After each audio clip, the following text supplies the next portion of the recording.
doma se nedá chodit. Chci slyšet jen dobré zprávy. Ty špatné mě nezajímají. Kotě, klid, vypadáš sexy. Konečně se ke mně hodíš. Tohle ti jednou vrátím. Dávejte na sebe větší pozor. Nemusíš, zlato? To máš gratis. Máma mi pořád dohazuje nějakého nového doktora, co k ní nastoupil. Můžu dál? Chudák kluk. A kde máš tu mandelu sexu? U postele. Tak šance tu je. To je váš obchod? Pozval mě na večeři.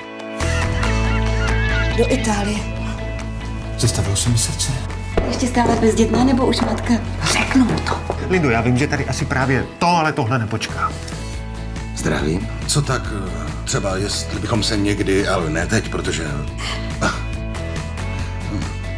Naschledanou. Naschledanou. Ja keby som hľadal otca svojich detí, ja už by som sa ho nepustil. Au! Teď s nikým nespím. Evidentně. Doriti. Štěstí, samo nepřijde. Pomoc! Nemám jít za ním nahoru. Jakože zazvoníš a on tě půjde otevřít? Pro štěstí se musí jde sakra rozhodnout! Ona je zamilovaná. Tak snad se neposereme po půl roce? No, co? Jak vypadá, co? Bezvadne určite. Ty jsi slavná, ty jsi ikona. To je fakt uchylný.